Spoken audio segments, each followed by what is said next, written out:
So, no recitation this week.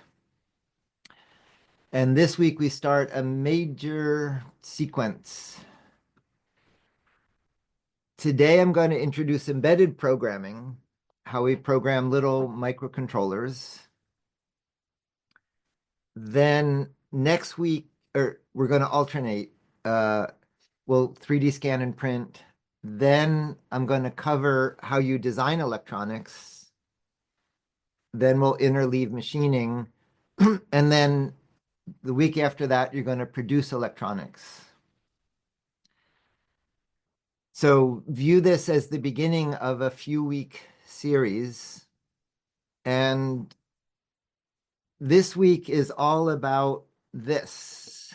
You'll barely see a dot on my finger, and you're going to get to know the dot very well. This is a AT-Tiny 412, and there's a whole universe in there. I've said over and over all the things we can do. We talked about the sensors with the plants and the ping pong table and making music. And you can do all of that with, we go to DigiKey.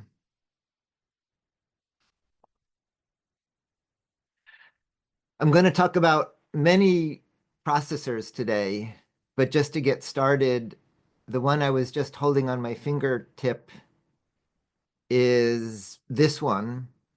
It's 50 cents in quantity. And in that little 50-cent part, here is a 585-page manual of the universe that lives in that 50-cent part. And if we scroll down to the system diagram, this is the world that lives in there. And so we have many weeks to come to learn about all of these things living in that little incredible part. So this week I'm going to introduce the processors and how you program them. And we're going to do something slightly different this year. Let me go back to the schedule. The embedded programming week, the design week, and the production week, we've experimented with all possible orders. In the past, we would give you a board and you would make it and then you would program it, but there's very little creativity. And so instead, to make this more expressive, in the lab, we're going to demonstrate the processors, but this week you're going to program with a simulator and to model what you want it to do. And then we'll teach you how to turn that into a schematic and how to produce it so everybody gets to make a custom board. So to do that, rather than giving you pre-made hardware, you're going to simulate and then fabricate. And that's the first time we've tried that order. That'll be an experiment, but we're trying it this way to give you more opportunity to both align with your final projects and be expressive rather than all doing the same thing. So in the group assignment, you'll compare multiple processors. In the individual one, you're going to write a program for a little computer chip and then optionally test it on hardware, but that's optional. That'll come later. And as a reminder, I'll link the recitation video. Let me add a note to do that right away. I'll link the video from the recitation on Monday, and that was an introduction to programming to help you get started. So for examples of this week, Quentin did a great job documenting programming. These were all at different versions of the order. Adrian host of Saturday, did a really good job documenting, and he's created a whole family of boards around what he did for this week. And then with this new order of simulating first, and the MIT class, this was an amazing one. This was a student who went all the way to implementing Minecraft as his assignment.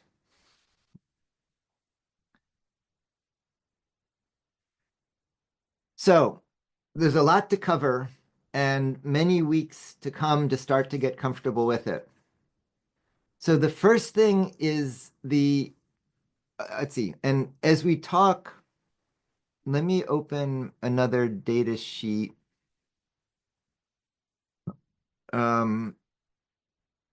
Let's do the RP2040. This is one of my favorite processors. I'll talk a lot about the trade-offs between them.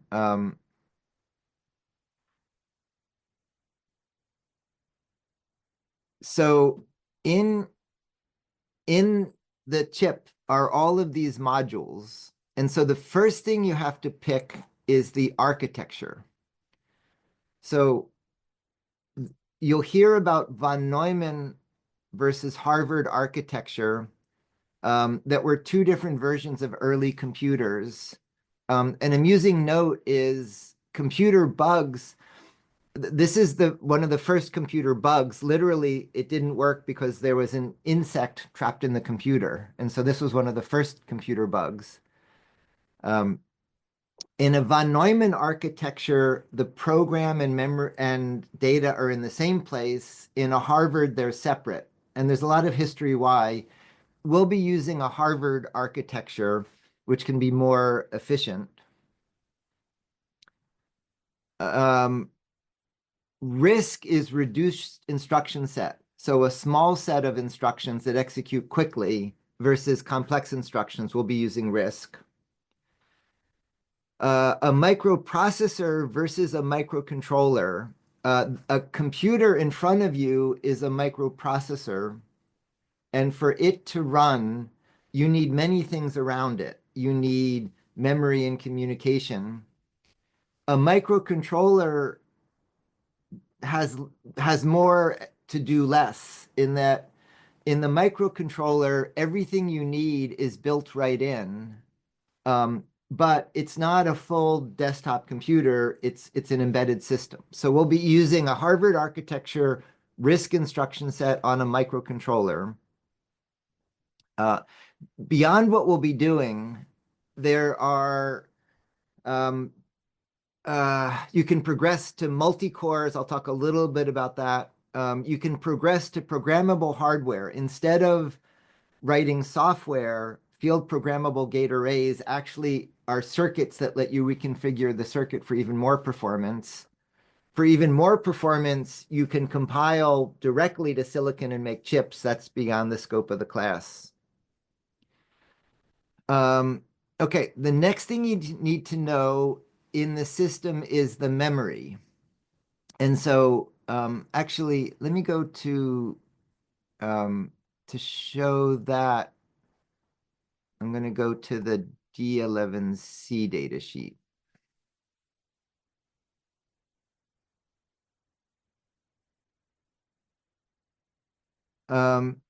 So yeah, here's a 980 page data sheet, and you're going to find it's really useful. There's value in that in every page.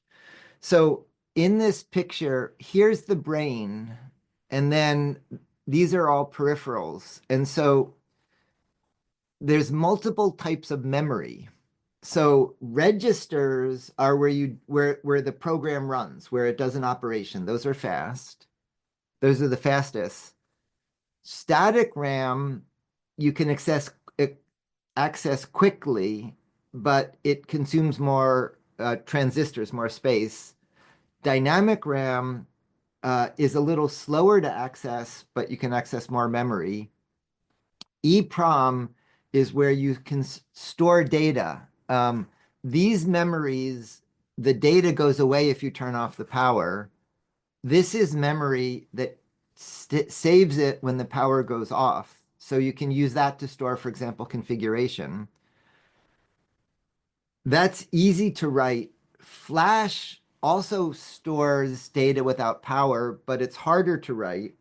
And so Flash is where we put programs. And then these processors have configurations, and there's fuse. And so there's multiple kinds of memory. Then, and let me pause just to say, this is a lot to learn. You don't start from scratch. I'll give you easy examples, and the tools we'll be using have examples. And so in practice, you'll start from an example and you'll refine it. You don't need to start from scratch to do this. But ultimately, as you progress, you need to know all of this. So there's the architecture of the processor, there's the memory, and then there's all these peripherals. So one peripheral is a pin, and just the pin is a complex machine. There's a lot of configuration for what a pin does. A to D reads in an analog voltage and turns it into a number. Comparator very quickly compares two voltages. D to A takes a number and turns it into a voltage out. Timers and counters measure events. Pulse width modulators vary the duration of pulses, which is going to turn out to be essential. USART and USB communicate. There can be peripherals for math, peripherals for cryptography. In the coming weeks, we'll be doing lots of examples of how you use these peripherals to talk to inputs and outputs. Next comes the word size. So the memory stores information and it goes into registers for processing. The smallest processors, the smallest common processors use 8-bit words, and there are 16-bit ones. Many of the ones we'll be using use 32 bits. Your desktop computer typically is 64. As the word gets bigger, you can address more memory and you can do more operations. So it's more powerful, but it's a little bit misleading because the processors are very fast. So for example, an 8-bit processor can process a 16-bit audio. It just has to use 2 memory locations rather than 1. So it takes a few instructions.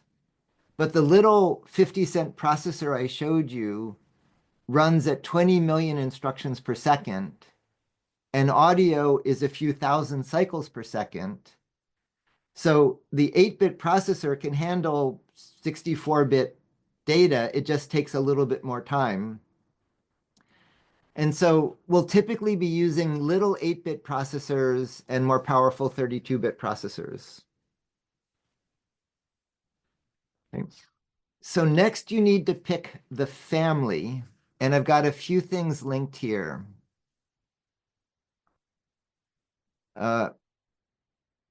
This is a benchmark, and in that benchmark, what I'm doing is, let me save this and close it. What I'm doing in that benchmark is, here's my processor, and I take a pin going out, and I connect it to a pin going in, and in software, I invert it. So I write out a 0, a low, the 0 comes in, but in software, I invert it and it becomes a 1. Then the 1 comes in, and in software, I invert it, it becomes a 0. And so I get a string of pulses that tells you how fast you can go from software to hardware and back. And so this is that frequency, and it goes from 0.02 to 60 million times a second based on which processor and which software. An even wider range is this one. In this one, what I'm doing is I'm taking a very simple formula, this formula, and I use it to calculate pi. And this is billions of floating point operations a second. And this table goes from 0.00001, which is one of the earliest processors ever. And then it goes up to 17,340,800, which is one of the world's biggest computers. And in between are many of the different processors we're using. So these range from pennies to millions of dollars. And so the first thing you need to do is pick which one you're going to use. So this is a fun link to, this was somebody who wanted to understand how it all works. So this is a room-filling computer that has the same power as the little one I showed you, but he made it by one transistor at a time by hand. So that's interesting just to learn how it works. I love this project. This is a giant circuit board, again, down to the level of single transistors. And this implements a complete processor that does what an early video game computer could do, the 6502. So those are just educational. We're going to focus in on a few families. So one is the AVR family. So the AVR family originally was developed by two Norwegian students. And let's see, I'll fix that link. They wanted to create embedded processors that you could use with modern compilers. And so they created a state-of-the-art architecture that could be done very inexpensively in small processors, but use modern programming tools. And then that was AVR came through Atmel, now part of Microchip. And it's an 8-pin family. It goes down to tiny packages. So this one is the size of a grain of rice that gives you the tiniest processor. The 412 is what I showed you. They're very inexpensive. They can run at a wide range of voltages, fairly fast, 20 million instructions per second. And then every instruction takes one cycle. And these are very easy to program, and you can program them with a single pin. So these are the easy, and they don't need anything else. So these are by far the easiest things you can just paste in anywhere you need a processor. Within that family, then there's a newer series that adds some more powerful analog components that we'll talk about. And then this is a newer still series that adds some even more powerful peripherals for working on analog signals. And we'll talk about that in input devices. So are not very super powerful, but they're very fast, very cheap, very easy to use, and they're great to embed. So if you want to make reading every character, for example, or for the ping pong game, if you want to have a little processor in every sensor for the ping pong paddle, AVRs are a great choice. Then ARM is an interesting family that came from a British company that dates back to the Acorn RISC machine. And then they're fabless. ARM licenses designs that other people use, and those are now very widely used. And so in that family, The SAMD family, this is a 14-pin version. This is the data sheet that I have open. I moved that. The data sheet I have open is for the 14-pin version. So you can get these in a wide range of sizes of parts. So compared to the AVR, the ARM family, these are 32-bit, so larger words, a somewhat faster clock, so 48 megahertz, and they have more kinds of peripherals. So for example, in this family, and even the smallest one knows how to speak to USB, so you can plug it directly into your computer. But these are harder to program. They need, the code is bigger and you need larger libraries to program them. But the ARM family goes all the way up to the processors in your phone and then the processors in supercomputers. So we tend to move to the ARM family when you need some of the more powerful peripherals available in it, and when you need to start to move to more powerful programming interfaces. So the smallest size is popular for USB, and then we move up to the bigger sizes. And I should note, all of these run the same code. They differ somewhat in the peripherals, and the main thing all of these differ in is just how many pins there are based on how many pins you need. So a very special ARM family is Raspberry Pi, which had made single board computers, came out with their own version of an ARM processor. And this one maybe is my favorite because what this one does is, in addition to the main processor, it has around it a series of little extra processors. And those little extra processors can run really fast. So we went from 20 to 48 megahertz. The RP2040 by default runs at 133, and you can clock it faster than that. So I run it at 250. And I've talked about peripherals for things like math or cryptography or USB.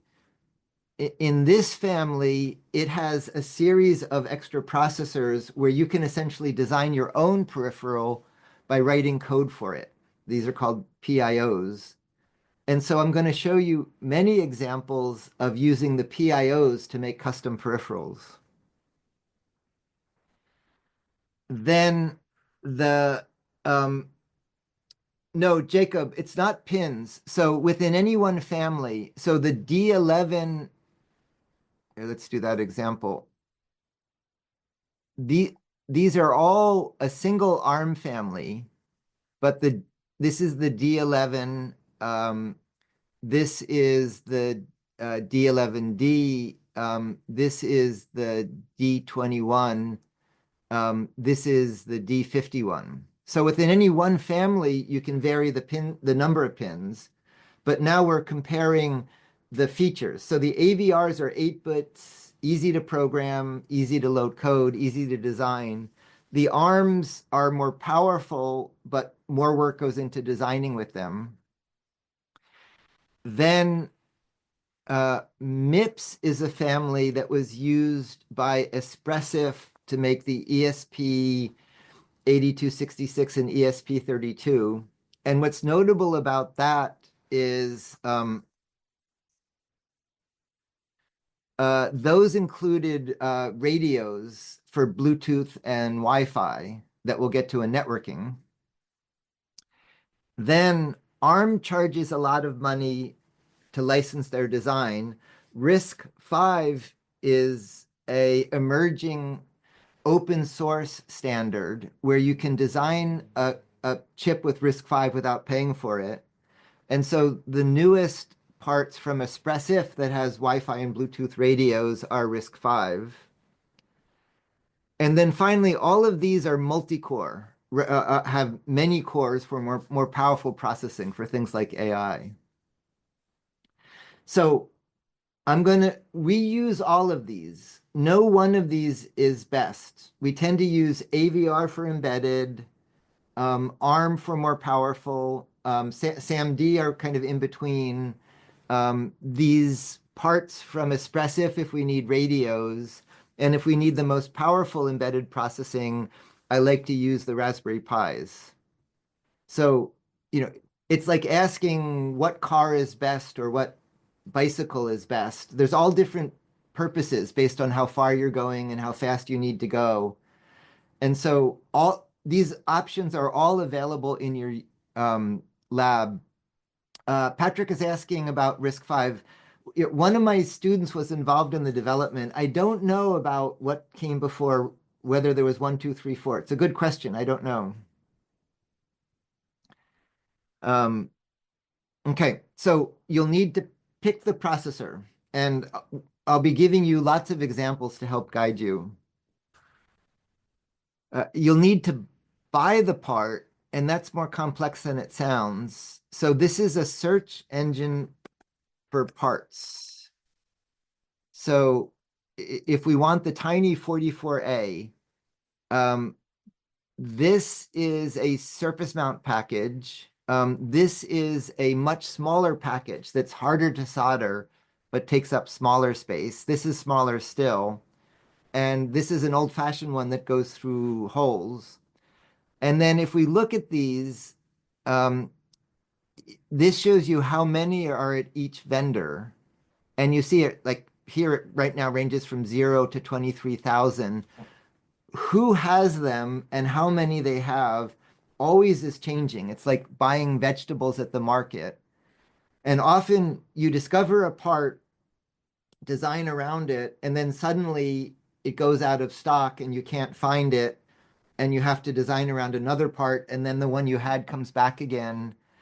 And so there's always kind of a mismatch between producing versus consuming these. And so keeping track of who has how many where is very important. So that's a search engine.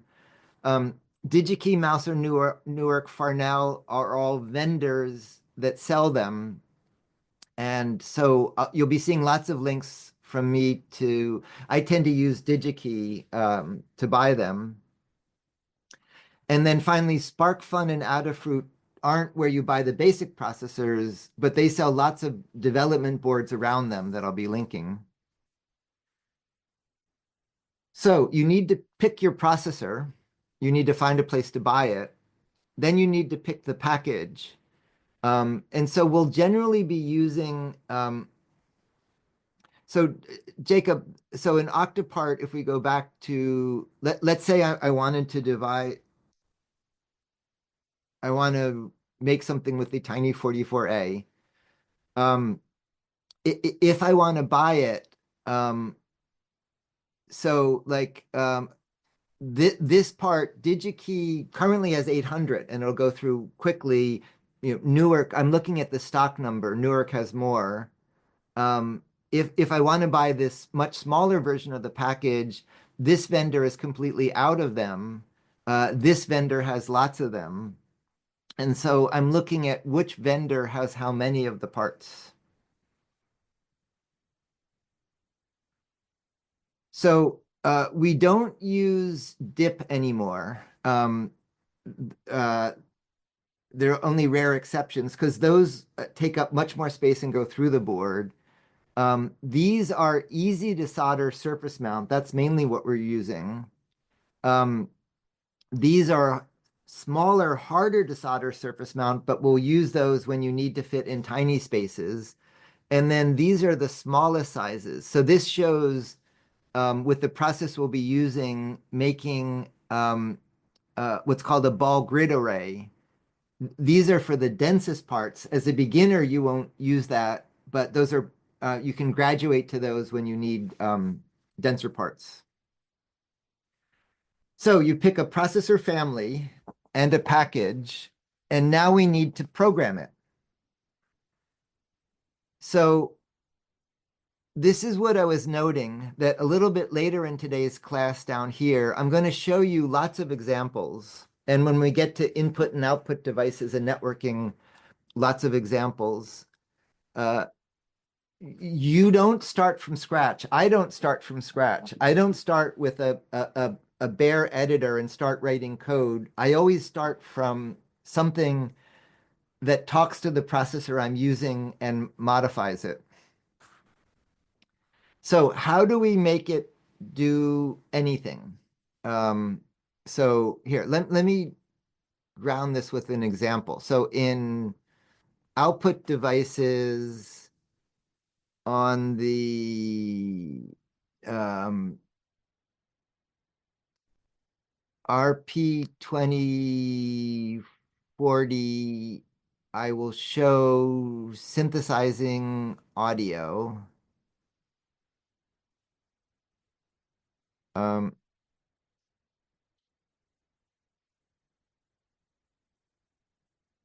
okay, so I'm programming that to play a melody. So how do I teach it how to do that? Well, at the lowest level is this. These are the codes the processor understands. So you could just write those codes. Nobody ever does that, though. But that's what it understands. What those codes are telling you are instructions. So this is the instruction set. And so, for example, one of the instructions is the to add two numbers. And so this is the code that tells the processor to add two numbers.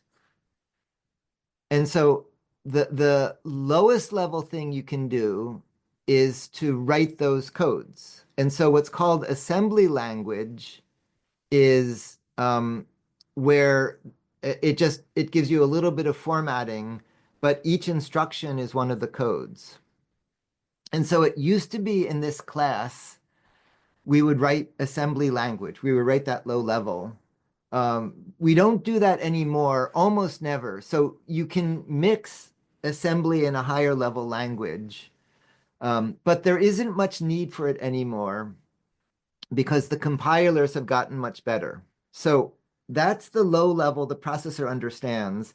We're going to write a higher level that's easier for a human to understand, and we'll convert it to what it understands. So C is a venerable language from Bell Labs. C++ extends it in some crucial ways. That's the most common language we use to program these chips. So this is a link to a nice introduction to programming.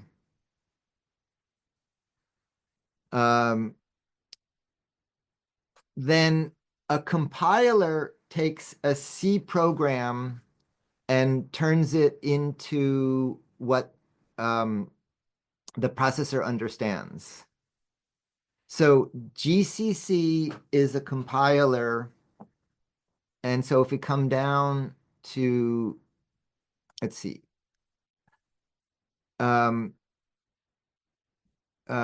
this example this is an RP2040 with a button and an LED.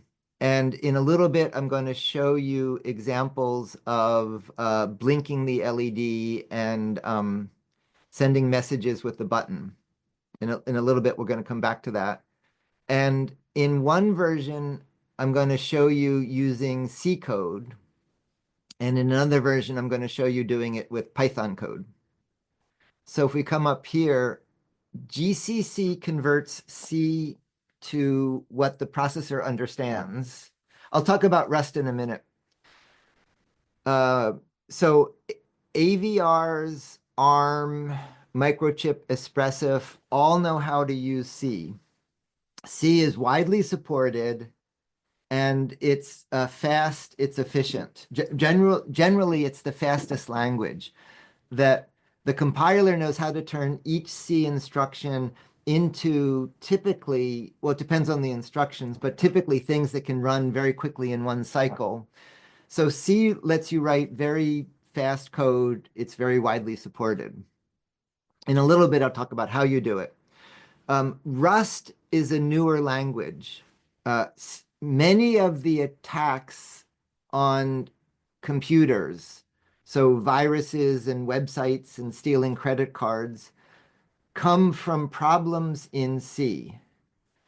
C lets you address memory you're not supposed to see. It lets you, for example, make buffers, and you can go beyond the end of the buffer. There's a number of programming mistakes you can make in C that make systems vulnerable. Rust, uh, um, let's see, C lets you leak memory, so you actually run out of space. It lets you have what are called race conditions, where what happens is different times.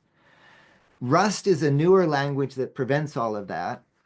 And there are templates that let you write Rust code for the ESP family and the AVR family and the Raspberry Pi processors. They can all use Rust. Rust is growing in importance for desktop programming, for critical security. You can use it embedded, but it's harder. The Rust tools are less well supported. There's much more configuration. And so I don't recommend starting with Rust for embedded programming because there's much more you have to set up to do it. Now, what I do recommend is Python. There's assembly language, then we had C. Python is a much higher level language. Python is the primary language currently used for machine learning. Python is an interpreter. What that means is you type commands to it, and it gives you responses. So rather than compiling a fixed program, you can use it interactively, which is great for development and debugging. And a little bit of Python can represent a lot of C code. You can express much more natural high-level concepts. However, Python is much slower. It's about 100 to 1, the speed difference between Python and C. There's ways to speed up Python, but in return for that, it's much slower and it needs much more space. It's maybe 100 to 1 for the amount of memory you need for Python versus C. But in return for that, you can express things in a high level. Python is very powerful to do multitasking, to manage multiple things at the same time, to implement mathematical methods. So when I'm doing something that's limited by complexity, cognitive complexity, if I want to analyze data, build a machine learning model, make music, sort of high level things, I'll do that in Python. When I need things that need to run very efficiently at a very low level or on smaller processors, I'll use C. So Python and C are the most common languages. So once you pick the language, now we need to get it into the processor. So if you're using Python, what's called the REPL, and I'm going to show you this in a little bit, is how you interact with it. So you can just tell the interpreter you want to run something. A bootloader is a program to load programs. So a bootloader is you load a bootloader program into it, and then you over USB or Wi-Fi, you tell it the programs that you want to load. But how do you get the program in the first place? So to kick all of this off, you can be running Python or a bootloader, but you need to first tell it how to get started. So for ARM processors, we use what's called a JTAG interface. And so this is a very special board that you program it to program another thing.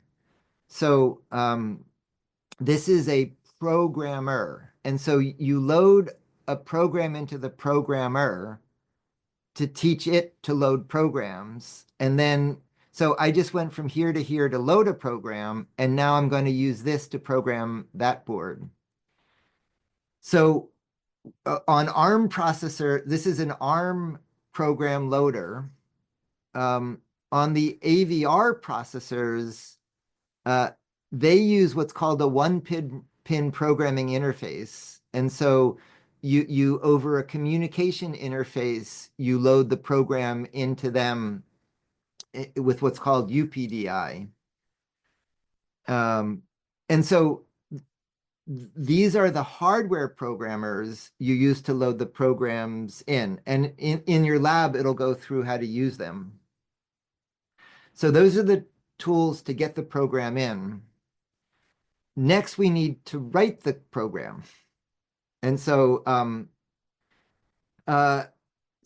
Jacob is asking about Python. So Jacob, if you go back up here, I showed the hardware and software benchmarks that show the performance trade-off.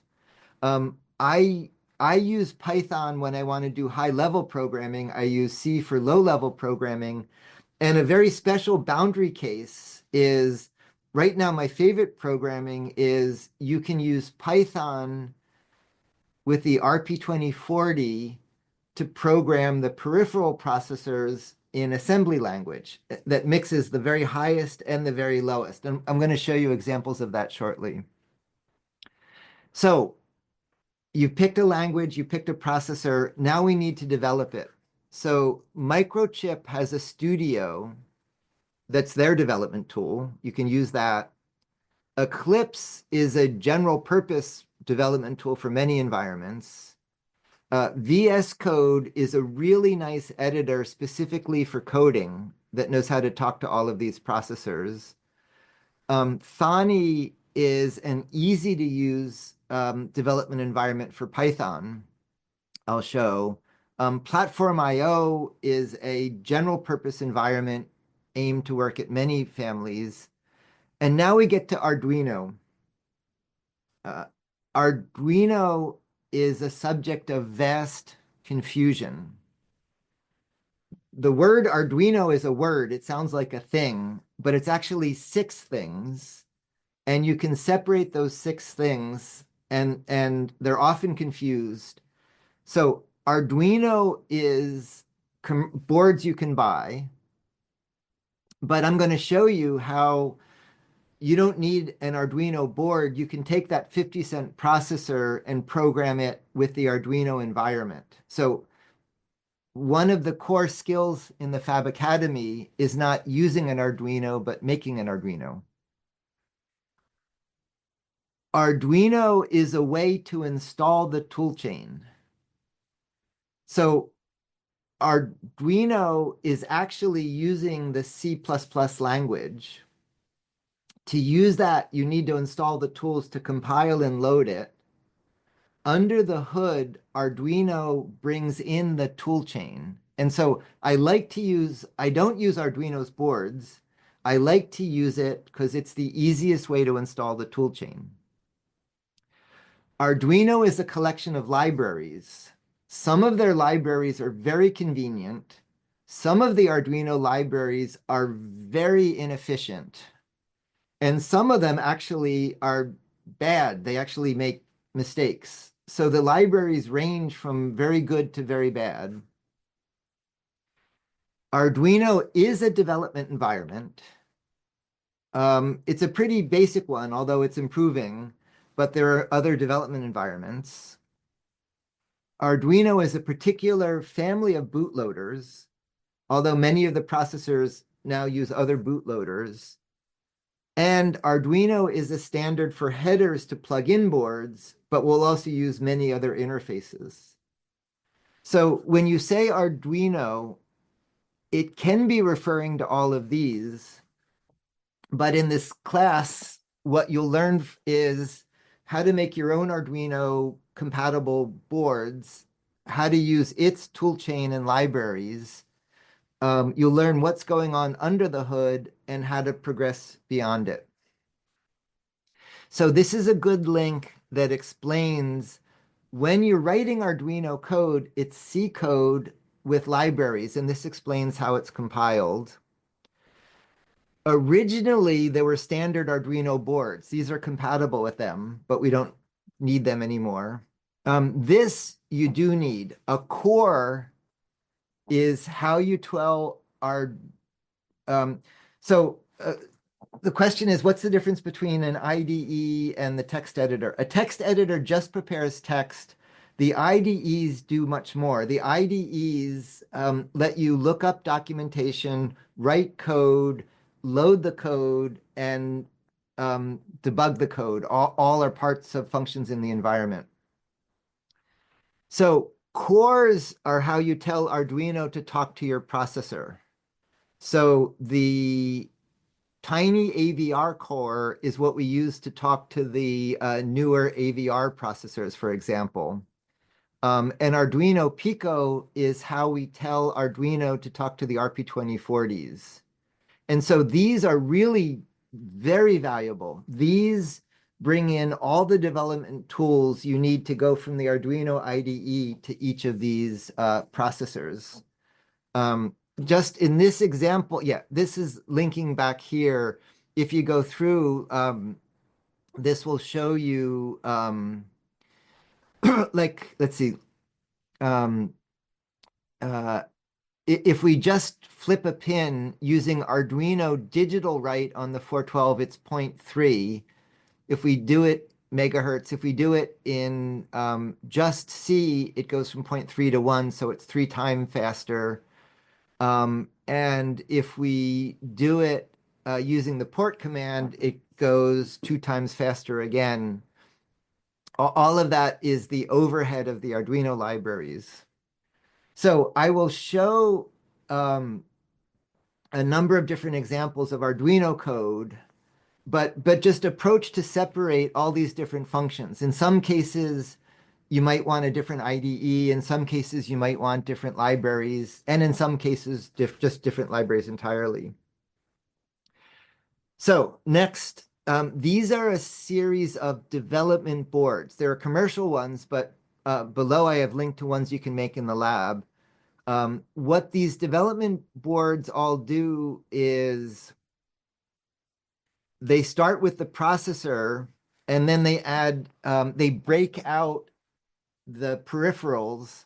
And so with this one board, you can plug in all sorts of inputs and outputs. And so rather than having to make a new board every time, these are general purpose boards. And so the first row are commercial ones, and then below are ones you can make in the lab. Then I'm only going to mention, so far I'm talking about bare metal programming, where you're in charge of everything. The computer in front of you, you don't do that. You write a program, but there's the operating system, and there's many programs running at the same time. So as we progress, I'll talk about how to have more than one program run at the same time. And you can run operating systems on even these little processors, but generally I don't recommend that because they're so cheap and easy to use. Rather than having multiple programs on one processor, you can give each program its own processor to run on. So we'll talk about that when we get to system building. All of these have clocks. You need to pick how fast it runs. And then we need to communicate. So yeah, in the chat, Adrian is showing a history of programmers.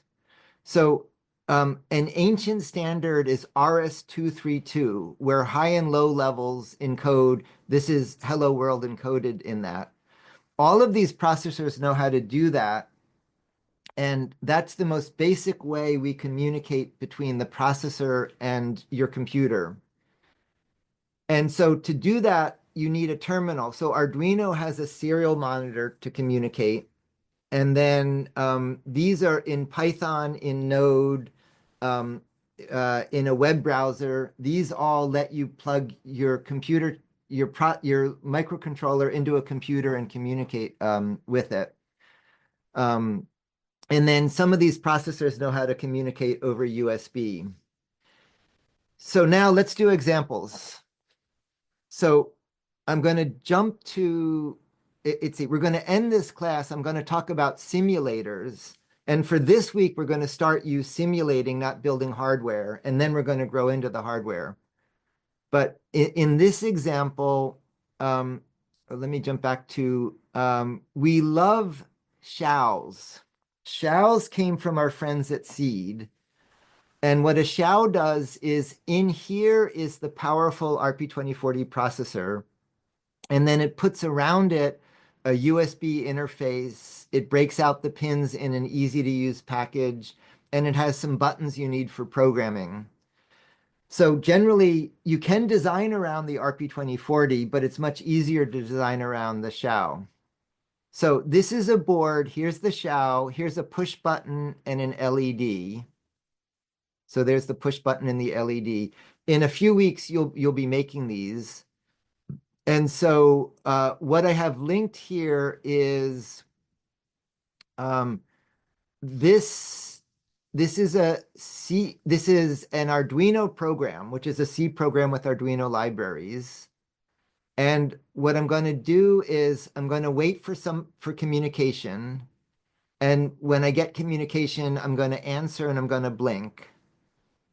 This is the same thing in Python. I'm going to wait for communication and then blink. And so in the video, on the left is the Arduino environment. So I tell it I'm using the RP2040.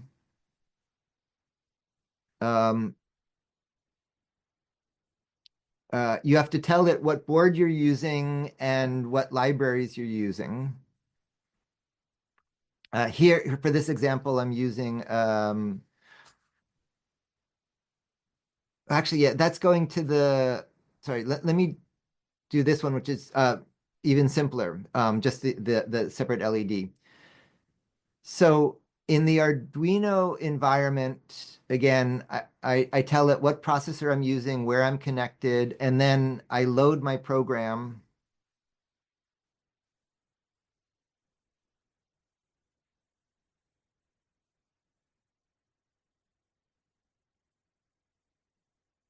And then once I've loaded it, I have to connect to its port. That's just the very first time I do it. And now when I push the button, the LED blinks, and then I'm getting messages down here. And when I type, the message goes to the processor and back. So that was blinking the LED and communicating from the Arduino. Now Arduino IDE. Now I'm going to do the same thing from for MicroPython. And so I have to tell, this is doing it from Thani, which is an easy to use Python environment. So what I just did is I just loaded Python into it. So now Python is running. And now it's interactive. I can type commands. I can say, what's 1 + 1? And it tells me it's 2. And I can run programs through the interactive environment. So that's reading a button, turning an LED on and off, and interacting over a USB interface to an RP2040 in Python and in Arduino environment. And then the RP2040 is so powerful, this shows playing Doom on an RP2040. What I have linked here is Raspberry Pi conveniently makes the Pico, which is the same processor, just on a board with more pins. And again, at the same low price of a few dollars. And so the Picos are nice if you only need a few, sorry, the Xiaos are nice if you only need a few pins. The Picos are nice if you need more pins. Here's the very same thing. Actually, let me show you the picture first. Here's the very same thing with the Xiao. The difference with the Xiao, let's see, interesting. There's a Pi VS Code extension. The Xiao, the ESP32 isn't quite as powerful as the RP2040 as a processor because of the PIOs I mentioned. But what's great about it is it can speak Bluetooth and Wi-Fi. And so we use that when we need radios. Um, and so this is just talking to the ESP32 to do the same button and blinking. This is an older ESP that's less common. Then this is the same thing done with an ARM processor, with a SAMD11. What's nice about that is uh, it's low cost, fairly easy to use, but crucially, it speaks USB. So if you want to make a very simple node to talk to USB, you can do that with the SAM-D family. And then this is going up through the D family to bigger and bigger ones. So now we get to the AVRs. And so here is the tiny little processor I showed you at the beginning of class. And in this example, this pin is power, this is ground, and you only need one pin to load a program. This is a capacitor that stores a little bit of extra energy, what's called a bypass capacitor. And then this is an LED with a resistor, a current limiting resistor, which I'll describe in 2 weeks. And so with that board, I'll load my program and blink the LED.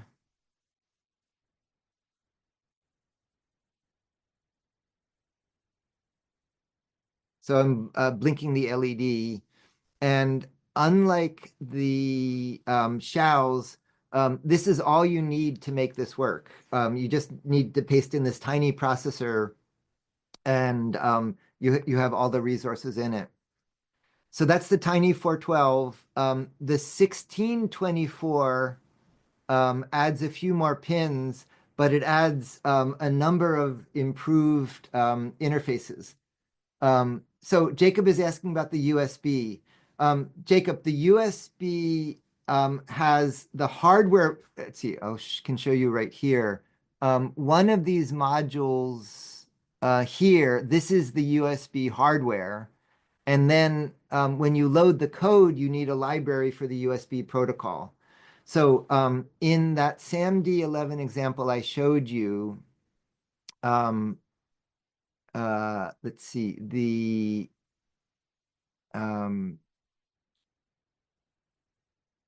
so in this code, in the Arduino IDE, I'm saying serial USB read and write, and that pulls in a huge library that has the USB protocol. So the 1624 adds some very nice analog components. It has what's called a programmable gain amplifier. Um, it Patrick is asking about bricking them. It's almost impossible to brick them. You can almost always reset them. Occasionally, some of the expressive ones can get in really strange states, but generally, you can just start from scratch and reload all the code. Okay, now here comes, well, actually, yeah, I'm going to end with debugging. Let me mention AI.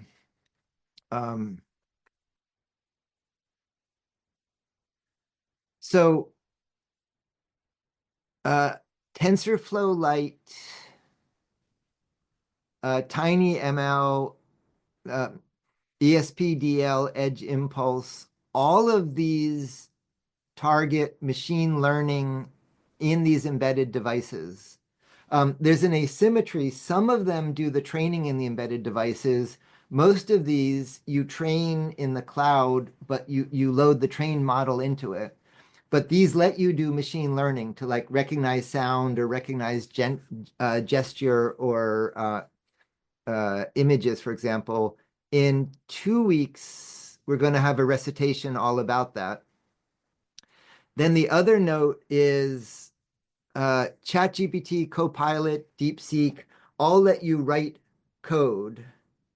That's great with the note that Here I am in Chat GPT, and I'm asking it to write Arduino code to blink an LED on a SAMD 11C. And it's doing a great job on that. It's using the digital write library that's slow. It doesn't explain that, but the code is fine. Now I'm going to ask it to blink an LED on a SAMD 11 in MicroPython. And so it nicely explains MicroPython's a great choice and how nice the MicroPython code is. The only problem is MicroPython doesn't fit on a SAMD 11. So the instructions it's giving you can't work because you can't load the code. And that's the caution. These AI programming tools, let's see, just making notes. These programming tools can write code for you, and most of the time it's almost right, but they can make subtle and sometimes large mistakes. And so uh, there's no substitute for understanding the code. Use them to get started, ask them to help you with the code, but don't do it blindly. Study the code they make to understand it, and so you can fix it, and you can debug it, and you can extend it. Use them to augment you, but they're not a substitute for thinking. Now, here's the new thing we're going to try today. There are some tools that have significantly matured for modeling these. So Wokwi knows about AVRs, ESPs, STM, and Pico, the RP2040. And so here's a sample video. Oops, wrong tab.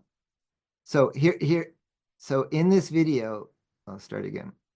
So what I'm going to do is I'm going to pick the family. So I'm going to start with the RP2040. It can pick the board I'm using and the language. Then I'm going to take my example code from today. And so here's that blinking code. I'm going to load my example code into Wokwi. I have to tell it what pin I'm using. Now, it has available many of the input and out devices we're going to be using. So it has LEDs and buttons. And so the button has to go between ground and a pin. And so I'm going to wire up the button.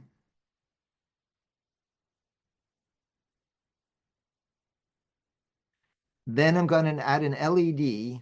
And the LED needs a resistor so you don't take too much current from the pin. And I'll talk about that in a minute.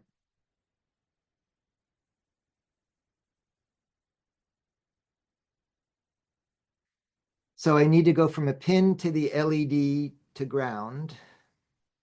I have to tell it which pin I'm using.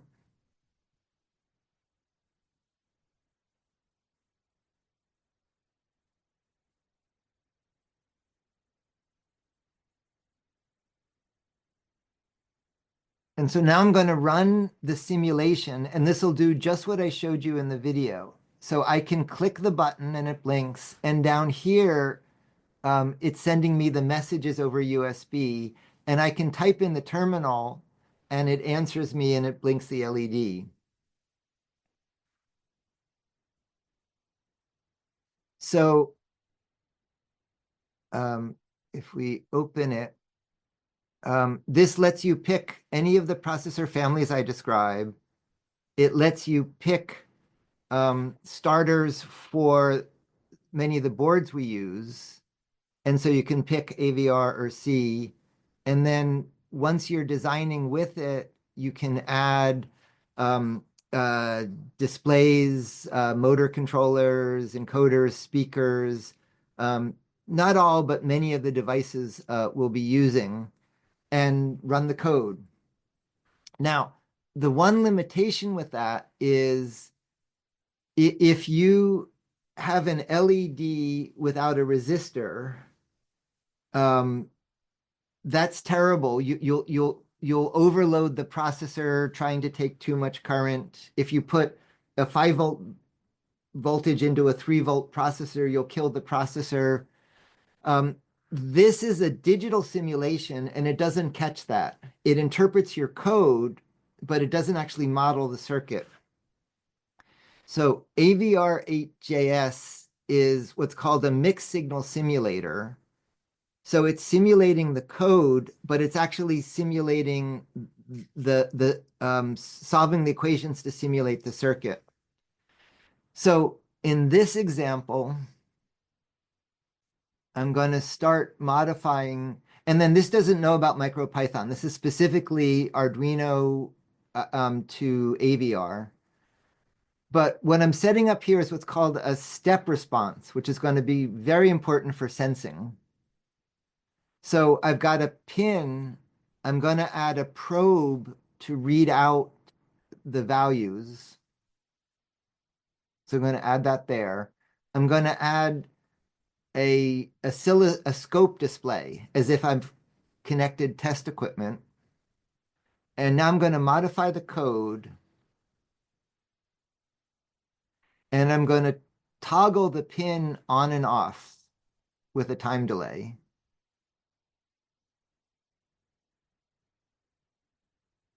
So now in Wokwi, the pin would just turn on or off instantaneously.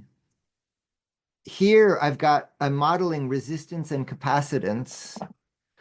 So now when I run it, down below, you'll see it's charging and discharging. And now if I go in and I change the component values, so I'll make a bigger capacitor and it charges more slowly. And I'll make a smaller capacitor and it charges more quickly.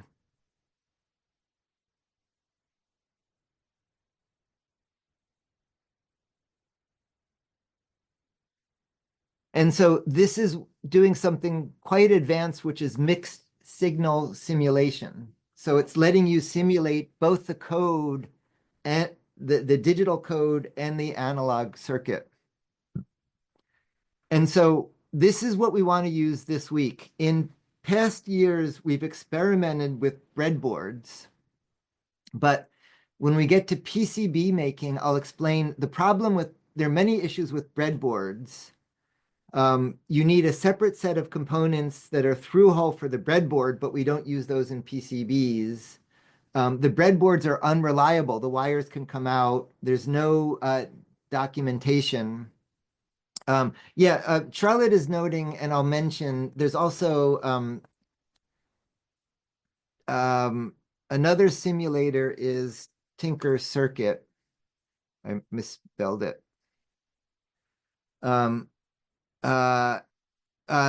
This is another option that's available, but it's less current with the most advanced processors we're using. But it's available to start. All of these let you write code and execute it. Now, generally your code won't work, so you need to debug the code. And the Monday recitation, which I'll post, talked about debugging it. Once the code starts working, for example, you can blink LEDs for feedback, you can add print statements, and then embedded debuggers let you reach into the processor. So an embedded debugger lets you stop execution, read the internal configuration of the processor, change it, and start it again for more advanced debugging. And then these are just, while I'm talking about debugging, some notes. Let's see, Miriam is noting when your students don't listen to you